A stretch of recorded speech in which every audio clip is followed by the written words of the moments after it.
Hi, I'm Connor Fowler. And I'm Matt Smith. Welcome to Apocalypse Duds. Today, we are joined by vintage dealer, classic car aficionado, rare camouflage connoisseur, and all around lovely person, Maya Saltz. Hello. Uh, Hey, Maya. Welcome. Thank you. Thank you. Glad to be here. so, how was your day today? It was a fairly average day. I did a bit of clearing out. I'm not very good at clearing out, but I tried to do a bit today. Dude, you me know, too. I did the same. I took 3 bags of clothes to the thrift store, which that's I haven't done that. I don't know how long it's been. Never, probably, I've taken that much stuff. So anyway, go on. It's something in the air. it must be a special clearing out sort of day, I think, maybe. It only happens about 2 days a year in my house. So yeah.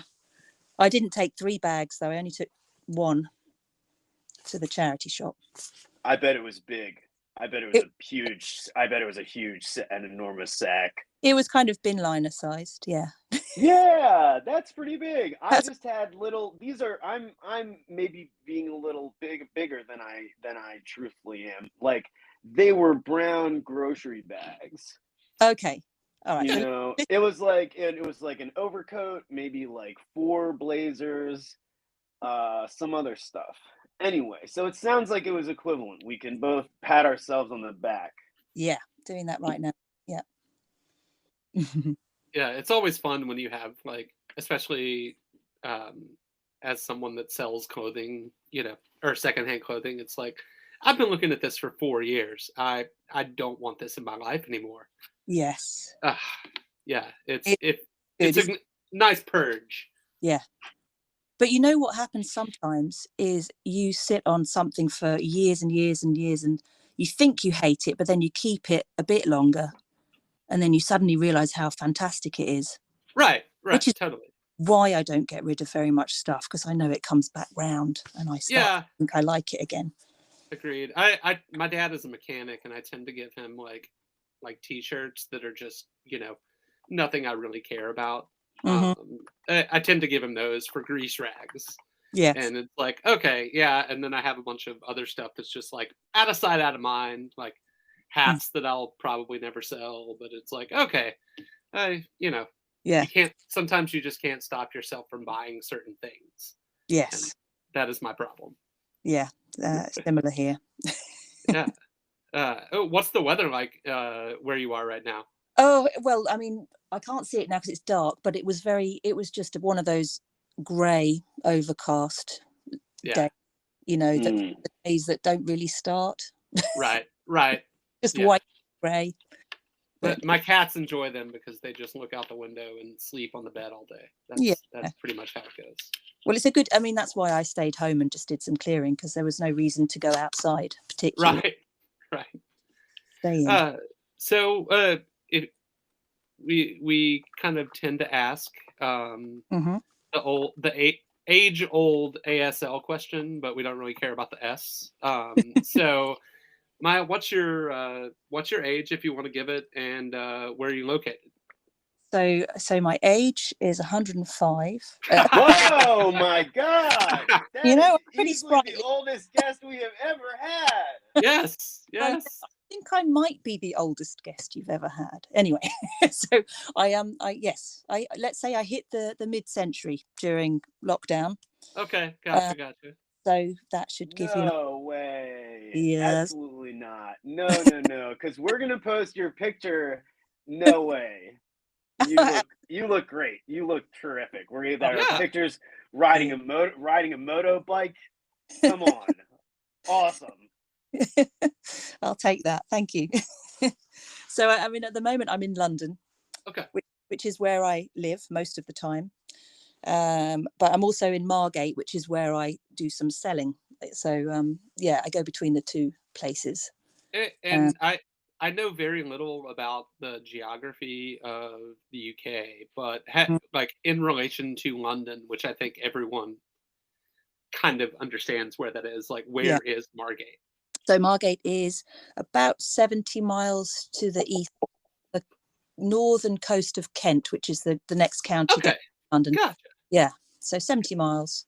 Okay. In the car. It's a nice little trip out. Yeah. Yeah. And are you from London or elsewhere? I'm from elsewhere. So I was born in Ipswich, which is again, it's about 70 miles northeast of London in East Anglia. So yeah, that's where I grew up was a child, and then I've lived in the Lake District. We moved there when I was 15, and then I went to university in Wales, North Wales, in Bangor. Lived in Leipzig in Germany, and then London. Yeah. Oh wow! Yeah, lots of travel and yeah, living other places. Yes. I don't really feel like I've lots of homes. Yeah, totally. And yeah, but Margate's very close to my heart at the moment. I do love it there. So it's a funky little town. That's cool. Is there a college there, or is it just like kind of naturally funky? Well, it doesn't have a college actually, but it does have at Margate School. Well, what's it called now? The Margate School. They set up an art school, but I think it's struggling for funding at the moment. It's a very art-centric town, so lots of artists. Oh, that's really cool. People. And it's in an area called Thanet. So you've got Ramsgate and Broadstairs, which are two other towns really close, which have slightly different vibes, but they're all very interesting in their own right. Yeah, and they've had quite a rise in the last 10 years or so from being fairly down at heel, and now people are moving in from London and from everywhere else, and investing in them and making it into a place people want to be and live and raise kids. It's nice. That's cool. Is that kind of like Brighton? I know someone that lives in Brighton, and of course I famously went to study abroad in Swansea, Wales. So I'm acquainted somewhat with the geography over there, but I guess Brighton is known for being like artsy place. Yes, I think that people compare the two, or they say that Margate is becoming Brighton, but cool. So it's like ascendant. In a way, it's a lot smaller, and it's it's a different vibe. But Brighton is very much, to me, like a bit like London on Sea. I mean, really Londony, like quite a big city feel to it. Whereas Margate's much smaller, more contained. Yeah, and we have a good sandy beach in Margate. Which they have in Brighton, they have pebbles, as far as I know, or stony beach. I gotta say that cities in England or places in England have such cooler names than the States. Just now, don't give it to those Anglo. I mean, Yeah, no. There's something good with American names. We have names like Hog Neck Road. Yeah. Like that. Yeah. You have Kickapoo Park, which I loved last time I was there. Kickapoo Park, yes. But you've got all the British names as well, haven't you? Everything. There's a Margate in New Jersey. Right. Yeah. We do. You got all of them as well. Yeah. We're trying to catch up. I don't know. Something about the UK has always drawn me to appreciate it. So yeah, I don't know. Maybe it's also hearing these things pronounced in your accent and not my terrible American accent makes it that much better. I don't know. Maybe. I found a little town today and it was called Fobbing, and I thought that was a good name for Okay, all right. Yeah, it's in wow. Where is it now? So that's something we can't call the episode. Bobbing with my assaults. No, don't say no. So I should have asked you this in the prologue. I didn't. We have been asking our guests what they are wearing. You maybe who knows what you're wearing. It's time to go to sleep. So I did warn you I might be in pajamas. That is a fine answer. I'm that not. is a fine answer. We're an honest show. People don't have to get dressed up for the show. I'm wearing a fucking t-shirt, which I am not often doing. I'm actually in fully clothed, fully dressed in what I wore all day. So in my clearing out clothes, which are And this wasn't just for the show, but I do happen to have quite a nice pair of trousers on, which Hell are yeah. monkey pants. You know those Oh, originals? No, these are Oh, okay. reproductions, but they're very good reproductions. Yeah, that's awesome. Do Yeah, you know what company made them? Bronson. Oh, Bronson stuff is so solid for It's especially for the price. really good. Just nice, Yeah, all the details. Yeah.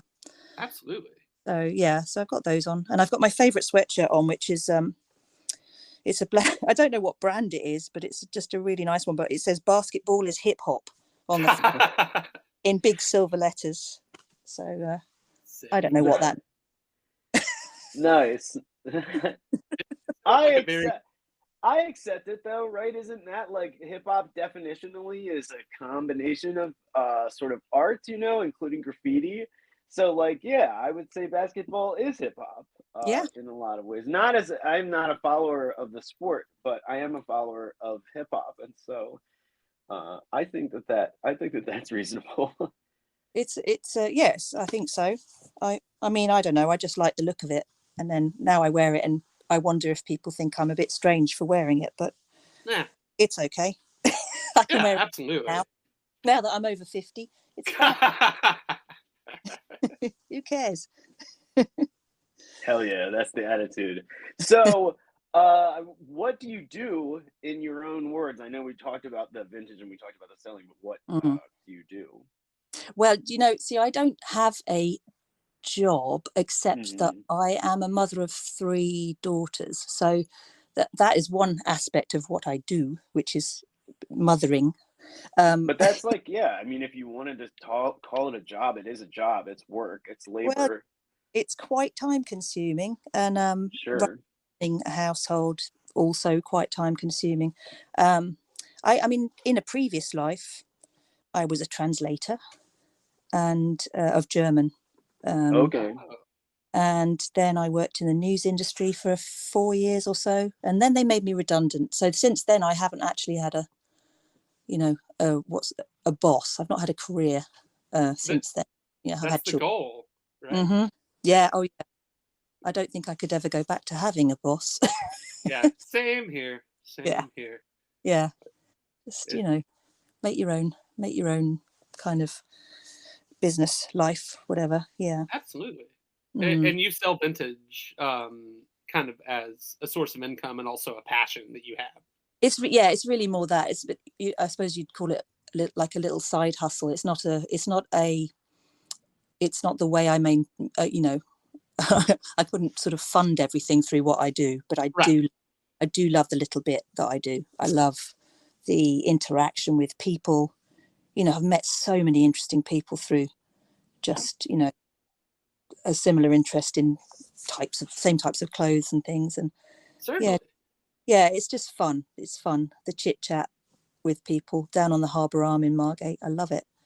Yeah, that's one of the one of the reasons why I also enjoy doing vintage clothing is just meeting people, and like a friend of mine has said this many times, but with furniture or art or something like that, you don't necessarily get to see the person enjoying that thing that they bought from you. But with clothing, um, with clothing, you see them put it, wear it out of the market or something, or like, you can tell them the history of it, and they're just so interested. Yeah, that's it. Yeah. And then if you're lucky, they'll send you a photo, or they'll post a photo on Instagram of them wearing, and that's so gratifying, isn't it? When they're so happy with it, they want to. It really is. Tell yeah. everyone. I don't know if everyone approaches like, dealing vintage that way, but like that, I can't help but approach it that way, and it sounds like you're kind of in that same vein. Yes, definitely. Yeah.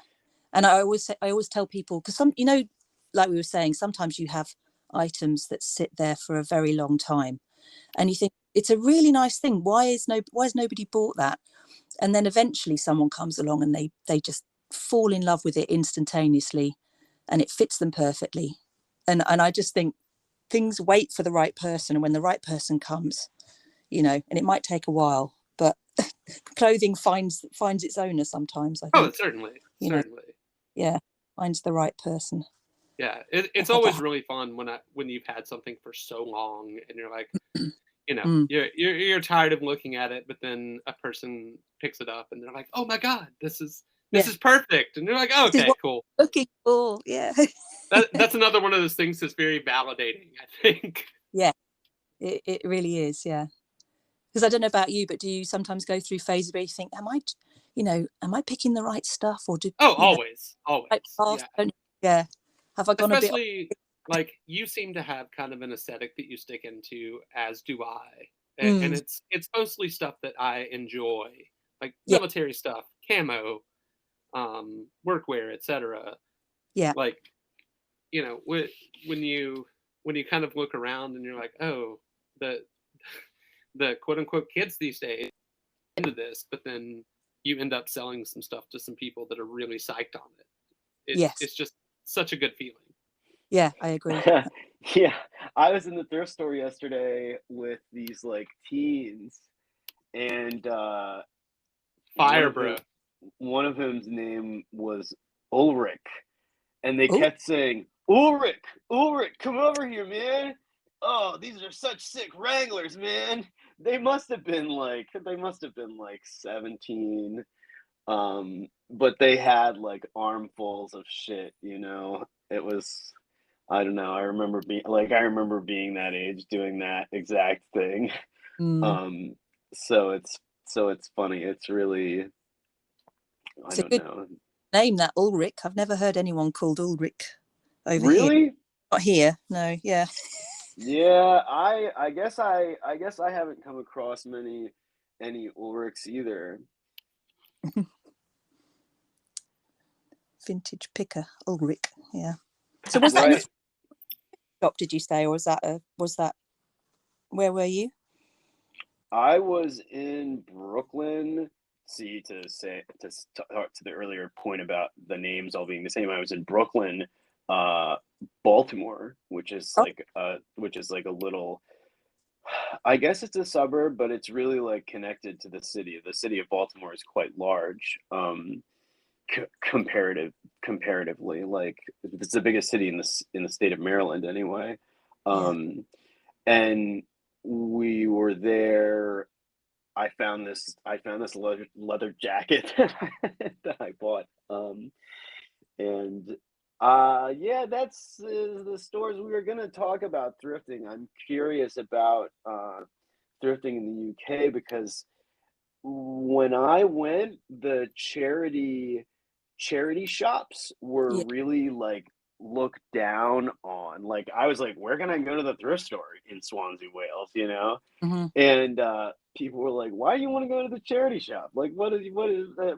So I don't know. I just thought that was odd, I guess, but maybe it used to be that way in America. Like, going to the thrift store was really looked down upon, and now it's sort of a hobby of like white suburban mom types, and among many other people. Yeah, I mean, I think in the last sort of 10 years or so, it's definitely become much cooler to go, and not cool, but it's much more acceptable to go and source most of your stuff from a charity shop. I think when I was growing up, I don't think people really went to them very much. I mean, that's a long time ago, but yeah, lately it's actually quite hard to get into them on a Saturday. They're quite busy with all sorts of people looking for stuff. Yeah, but the prices have gone up as well. So, I think sometimes the prices is a bit optimistic. That's a perfect way to put it. Yeah. I have many friends that, like, I'll take pictures of a price tag of an item and be like, just what the fuck?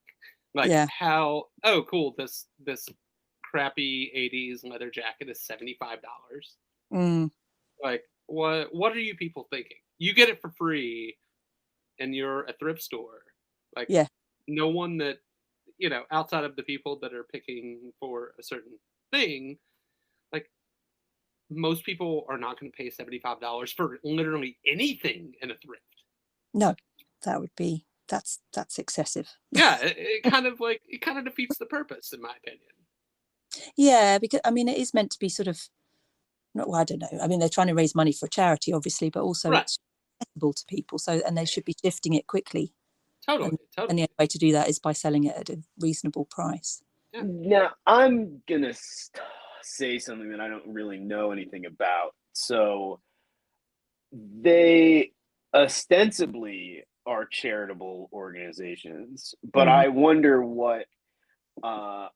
what the breakdown of their profits are. Because I suspect that, like, the Salvation Army, which is a huge organization over here, I don't know. I guess they are an international organization. I wonder what the penetration of the Salvation Army is to the United Kingdom. Um, but they do all kinds of weird, questionable stuff, like forcing their members to marry and stuff like that. So I wondered what like what are the organizations like in the UK, the thrift store organizations? Like, are there many big chains? One big chain. Well, I mean, yeah, so the Salvation Army has a whole load of charity shops, definitely. I mean, it was set up in London, wasn't it, whenever it was, 18 somethings, 1870s, Right. I don't know.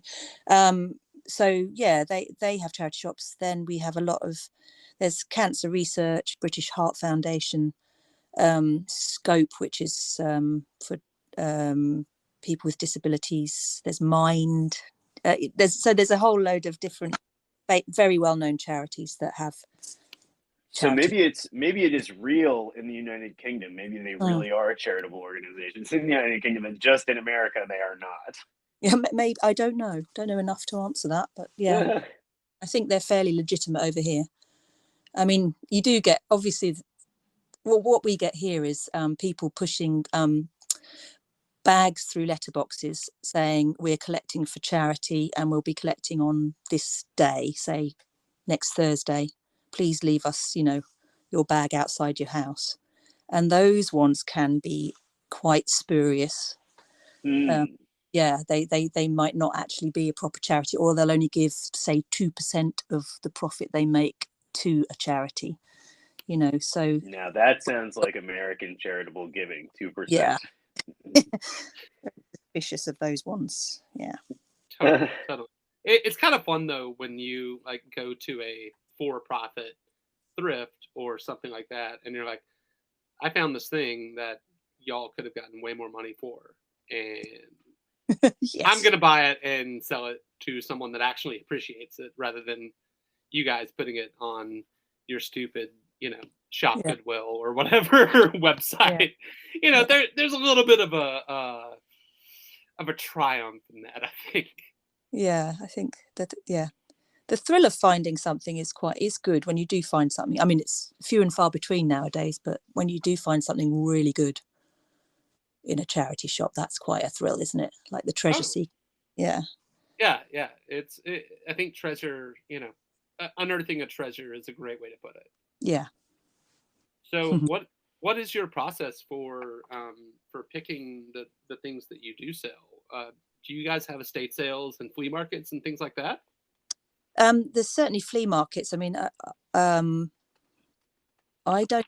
I'm trying to think now. Really, I mean, I just have such a massive amount of stock at the moment. I'm just, right, because you were a collector first, right? I And was.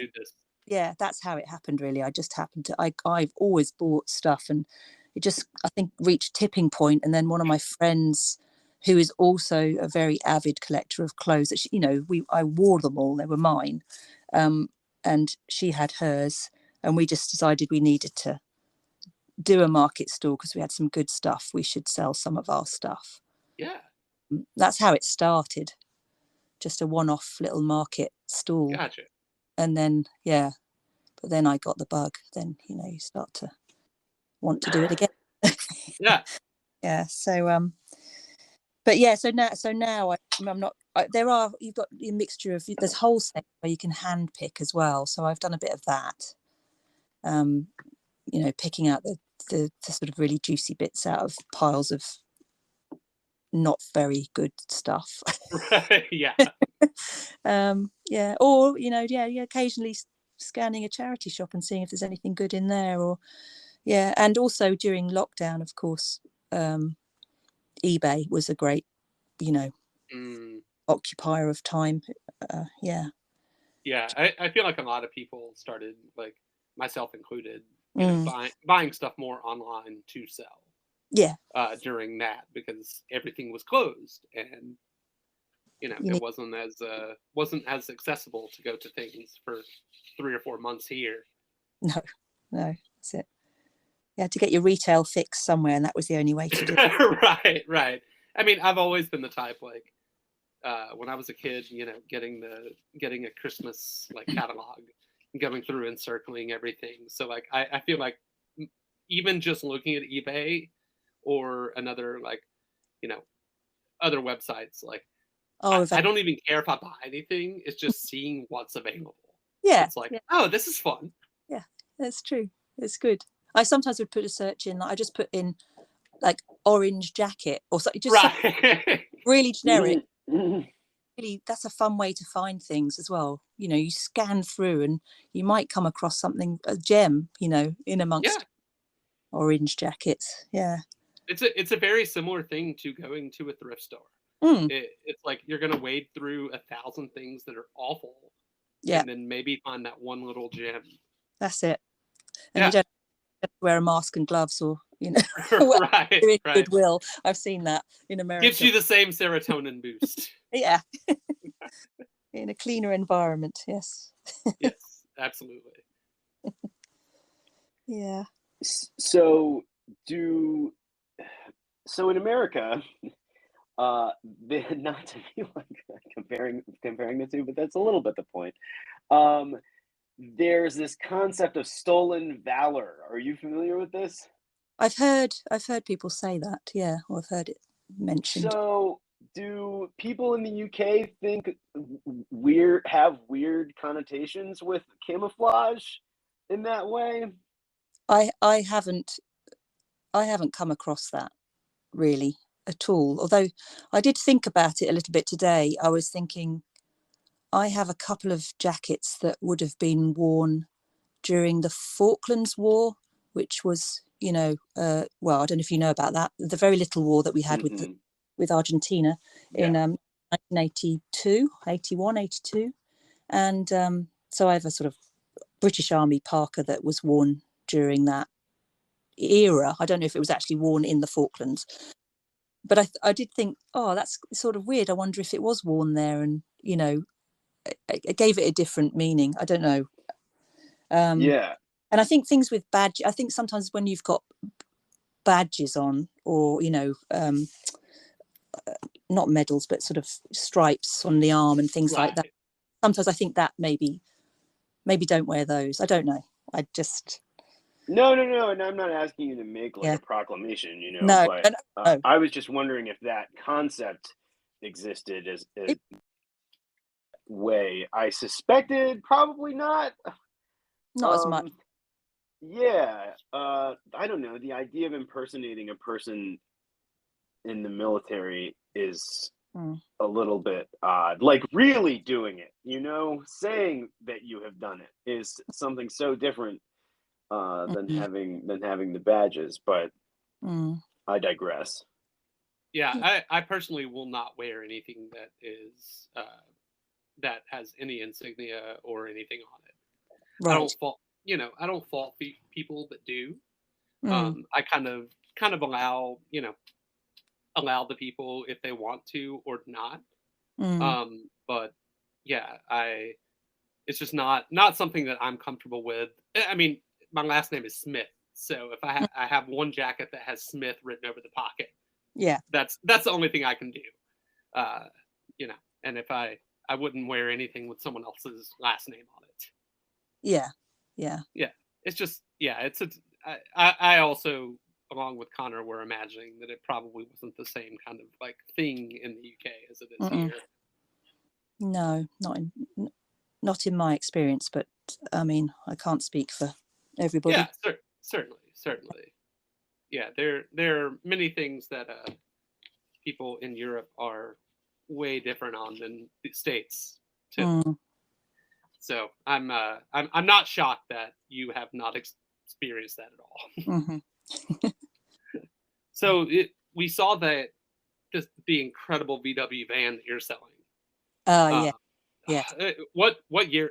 Just out of curiosity, like what year and what model is it? It's a 1988 VW Transporter, but Okay. it's been converted to, it's a minibus. It's quite nice. Yeah. Yeah. It looks incredible. Mm. And anyone that is listening to this, please, whenever she gets out her Instagram, go look at this thing because I've been salivating over it. Oh.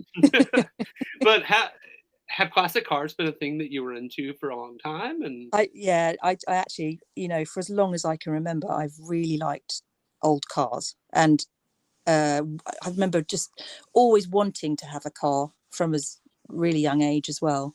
Took me ages to pass my test, mind you. I didn't. Oh, interesting. Yeah, I didn't get my driving license till I was 26. Okay. So, yeah, quite late. Did that have something to do with like the transit that was available to you, or was that just kind of like how it went for you? It was to do with money because it was quite expensive to learn to drive. I was young, didn't really have the money to do it. I started and then didn't have enough to, complete the driving. Gotcha. Then actually what got me to actually pass my test was I bought a car before I'd passed. So then there was a bit more incentive to, go out and practice. And so I did get a Mark 1 Golf, a Rabbit, as I think you call it in the States. Right, yeah. So that's what that was. Was it diesel? No, it was petrol, that one. The one I've got, that was a petrol. Yeah. So yeah, I mean, so I just love old cars, and also I think they just got better visibility than modern ones. Where they've got nice big windows, you can see really clearly out of the side of them. Absolutely, yeah. The modern ones have got these tiny, weeny little back windows that you can't see anything out of, and great big bumpers, and yeah, no, I like the old stylings. Yeah. What is your favorite era? Favorite era. I guess it would probably be, for styling, it would be like 50s, 60s. Okay. But I like a lot of 80s cars as well. They have such a like interesting design aesthetic to them that I think it is really underrated, or maybe it's not now, but it has been for a long time. Yeah. But like old Volvos and BMWs from the like late 70s and 80s. I don't know. They just have such a cool look to them. They really do. Volvos are really becoming really sought after here as well. The V70s and the XC70s, sort of the big sort of square backed ones. Oh God, yeah, those are so good. They are. They're really cool cars. What is the kind of driving experience and culture in London or where you've been in England? Well, London now. I'd say London is quite you have to be assertive. You definitely can't be a dithery, slow driver. There's no forgiveness at all. Right. So I think one of the earliest things I learned in London was that even if I was lost, I had to be lost with conviction. You just got to really just follow the bus, if nothing else. Just right. Pretend you know where you're going, do it with conviction, and do not dither, because people will be on your case very, very quickly. Yeah. So I would say that's pretty comparable to like Mair. Yeah, like that's kind of a New York attitude of driving. It's like, yo, man, get out of the fucking way if you're not gonna like. That's exactly what happens. Yeah. So I don't know how good it is for a person's heart or stress levels. I think at some point I might have to leave London just because driving is. I don't find it stressful. I find it sort of fun. It's a bit like a game, but I guess there must be raised adrenaline. Yeah, I don't know. Sure. But I wouldn't cycle here. You would? Oh, really? I wouldn't. I mean, people do. Lots of people do. Brave. I just wouldn't. The public transit in London is pretty robust also. It's brilliant. For a long time, right? It's pretty good. I mean, you can get most, apart from at the moment, because we've got train strikes every week. But, true. Yeah, but normally it would be good. Right. Yeah. So the classic cars, the old clothing, all of that kind of, in my opinion, and something we talk about a lot on the show, comes from, in our experience, like a place where music has been involved in someone's life. Mm-hmm. So what role has music played a role in your kind of development of style and interests? See, that was the question that I got slightly stuck on. Oh, interesting. Okay. Okay. Because I love music. I love live music, love going to gigs. I have very wide ranging taste, I'd say, although there's certain things I'm not keen on listening to, but I don't I don't really know. I'd say lately, also in the last 10-12 years, I got into this. I really enjoyed listening to this singer. I don't know if you've heard of him, called Pokey Lafarge. Oh, of course. Yeah. So Pokey, of course. I almost saw him with my dad. Oh, cool. Well, there you go. So I know Andrew a bit, and I've been going to since about 2011. He came to London, and I just was blown away at how good he is. He's such a good singer, and his band were brilliant. The South City 3, they were from St. Louis. And then I started. I like the style. You know, they wear, or Pokey particularly has a very distinctive, very retro look. Sometimes it's rock, sort of like 50s. Sometimes it's more 30s, 40s, and so I think maybe sometimes when I would go to the gig, I'd modify what I was wearing to sort of fit in a little bit with the vibe of, because there's a lot of real vintagey people would go to these gigs, right. in really good gear, and so I started to absorb that a bit.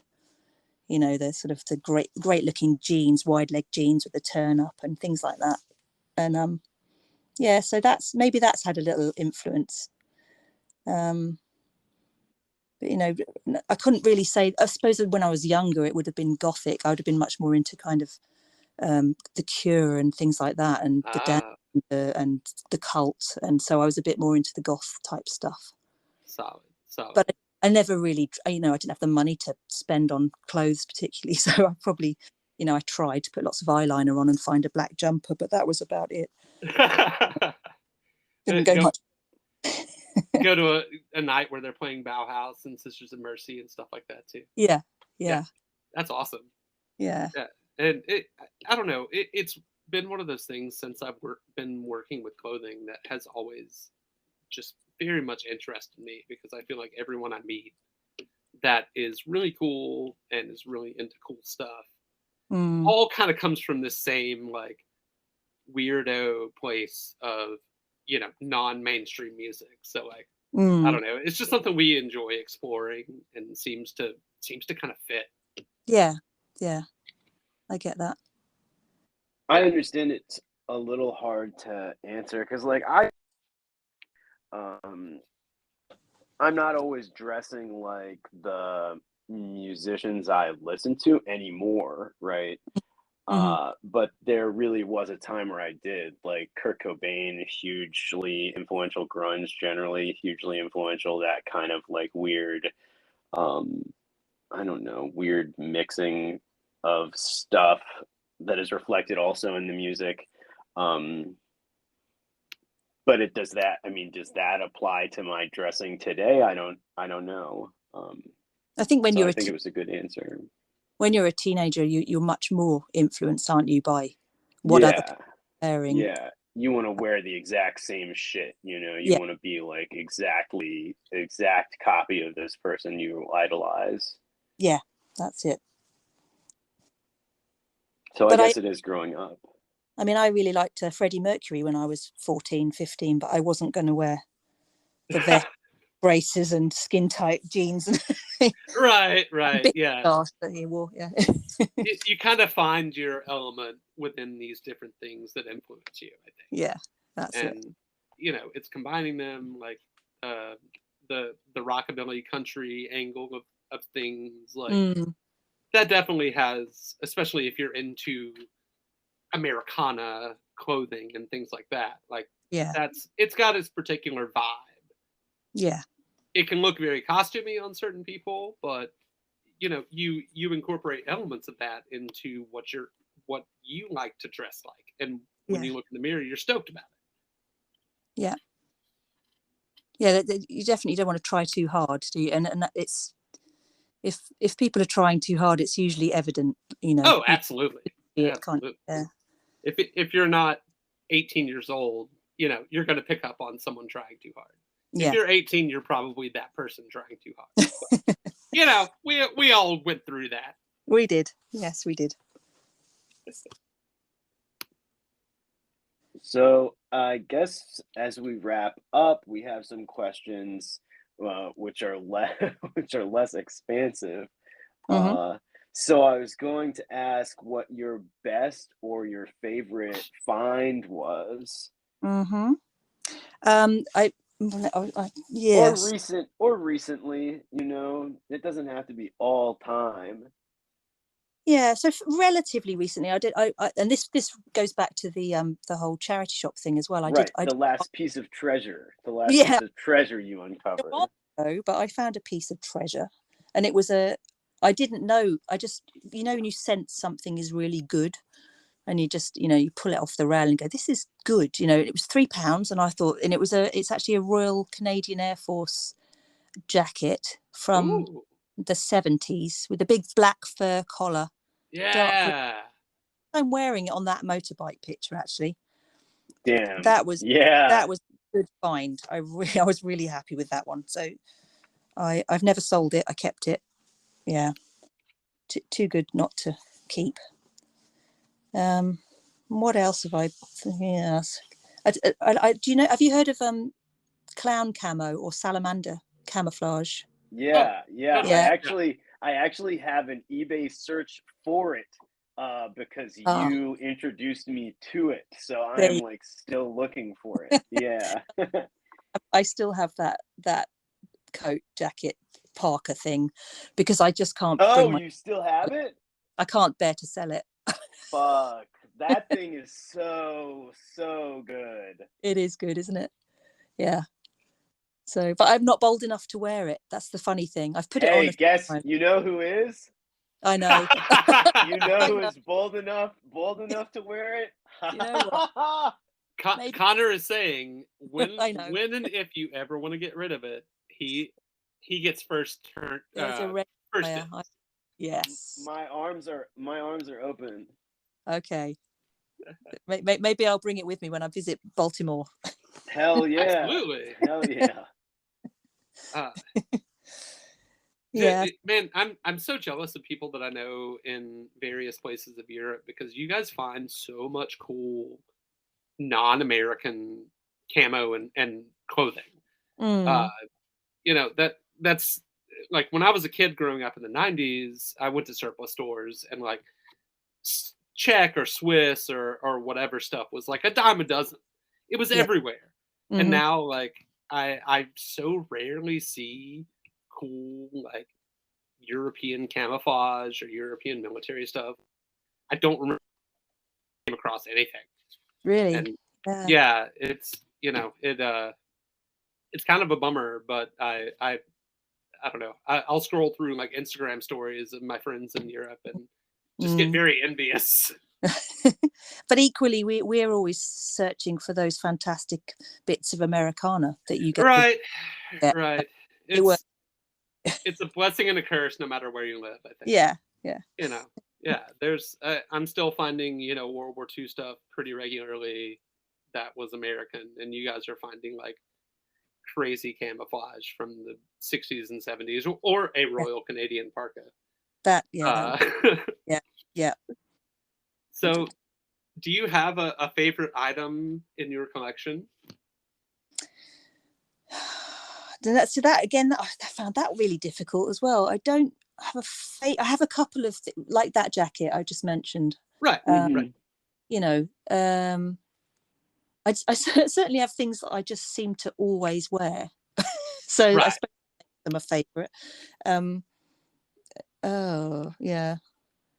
No, I've got so many. I couldn't even pin it down to one. Really, there's lots of things that I can't bear to get rid of. So I suppose that makes them my favourites.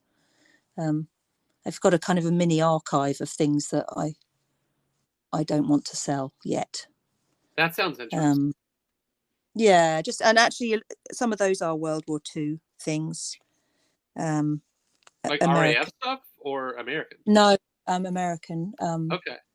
I've got an Arctic Parker thing and one of these reversible snow parkers from World War II. Ooh. Yeah. The pullover or the full zip? It's a button up full length. Right. Yeah. Really heavy duty cotton, and it's double, thickness. Yeah. Reverse. White on one side, olive drab on the other. Right. That's it. Yeah. Yeah. Those are some of my favorite designs, just because they're so interesting. Yeah, it's really good. I have worn that actually. That's because it's bland enough for me to wear. Right. Not too colourful. Yeah. I'm right there with you. Most of my stuff is either earth tone or blue, and that's about as far as I go. That's it. I'm always seen in denim normally as well. Yeah, totally. Yeah, can't go wrong with navy blue. Absolutely not. So to wrap, then we were going to ask what your earliest clothing memory is. Yes, earliest clothing memory. I had several of these. Actually, one was I pulled out a picture the other day for some friends, and it was my first day of school. And I've got 3 older sisters, and they were all in uniform. And then there's just me sat with them, and I've got a green polo neck jumper on and a red kilt. And I Wow. sort of do remember that ensemble, if you want to call it that. Yeah, from that first day of school. I mean, I don't think I've been seen in a kilt since then. Anyway. That's such a good answer to this question. But there you go. I can send you a photograph of it if you want to. Oh yeah, please do. We'll put it up on the show. I want the salamander camo coat picture and the kilt picture. All right. We'll have really banging Instagram post. Excellent. Yeah, if you're okay with this, we need your consent. So. Yeah. Fine. Absolutely fine. Yeah. If you're down with it, we are down with it. Yeah, I'm sure my sisters won't mind. No, totally. But I do remember wearing a lot of corduroy as a child. It was very much corduroy centric clothes in the 70s. Right. From C&A, which I don't know if you know C&A. It was a Belgian clothing chain, but they've now shut down in the UK. But everything came from C&A. Just out of curiosity, moleskin is one of my favorite fabrics of all time. Like if I could have a like spring summer group of clothing in like sateen, like Vietnam, pants were made from, and a fall winter in moleskin, that would be all I ever wore. Like, was that a thing for you growing up in the 70s? No, I don't think I was even familiar with moleskin. I'm trying to think. No, it's kind of like corduroy without the whales. Yeah, it is. Like, I know exactly what it is, but I don't think I had any clothing that was made out of a fabric like that. I don't know why. I associate moleskin and English clothing so much in my head, just from coming from like a tailored background. Yeah, maybe it's more in tailoring than. Yeah. Maybe you guys don't love it as much as I think you actually love it outside of tailored clothing. Maybe not. You like a wax jacket though, as you know. Wax jackets, like totally. Yeah, I feel like wax jackets are one of the most ubiquitous things in the world, like in general, but also in the UK. It's like you can get one that's that's made by some company that no one's ever heard of, or you can Oh get yeah. Barber or Belstaff or whatever. Yes. Yeah. Just the mainstay of pretty much everyone's wardrobe. Country set wardrobe. Yeah. If you're out in the Yeah, country. totally. I don't have one. We got to change that. Yeah. I would have figured you would have had like a really rare one. Yeah, I was gonna say like you've got some crazy like 60s Belstaff in your. That's what I was figuring, like a wax moto jacket or something. I did have one and I sold it, but then I do have some Belstaff trousers, wax trousers, yeah, and I've kept those. I don't know why. Maybe I'm going to go back to a motorbike at some point. Who knows? It might happen. I might have another third midlife crisis and have a motorbike moment. Yeah, you definitely should. Yeah, we'll have you on the show again about it. Yeah. This is all right. The part 2 of this interview is all about you embracing a motorcycle again. Sounds motorcycle good. Traveler lifestyle. Okay, it's a deal if I do it. Awesome. Well, Maya, thank you for coming on. It's been a fun conversation, and you're our second transatlantic guest, right, Connor? Mm-hmm. Yeah. So it was fun. Thank you. I'm so glad you asked me as well. Of course. Yeah, it was our pleasure. But we always try to give the guest a little space to shout out whatever they want to shout out. So have at it. Oh goodness! See, this is the bit I didn't prepare for. Oh no! What about your shop? What about your shop or whatever? I'm going to shout out to Margate, yeah, and to everybody in Margate who comes to Boondocks on the Harbour Arm. I'm not the most reliable of what's the word, shopkeepers, because I only open sporadically. Right. But I have some loyal people who come, and I really appreciate them. So yeah, that's about it really. And And what's your Instagram for your shop? It's boondocks_Margate. Awesome. Or is it boondocks_vintage? Now I've forgotten that as well. One or the other. Yeah, I don't know. Okay, just do a search and you guys will find the Boondocks. I'm finding it. It's Boondocks_Margate. Thank you. Yes. Terrible unprepared guest. No, dude. No, oh my God! You had. We are not the most serious podcast on the planet, so you're just as unprepared as we always are. So. All right, I feel fine. Yeah. It was great talking to you. Yeah, thank you. Everyone, thank you for listening. I'm Matt Smith at Rebels Rogues on Instagram. And I'm Connor Fowler at Connor Fowler with one N. And I'm pretty sure we've still not received an email, but if you feel so inclined, no emails. Still no. No emails. I'm going to continue this. They are odious to receive. I'm going to continue it, but someone just send us an emoji. apocalypsestuds@gmail.com, at apocalypsestuds on Instagram, and Maya, thank you again. Your fun conversation. I'm going to send you an email right now. Yay!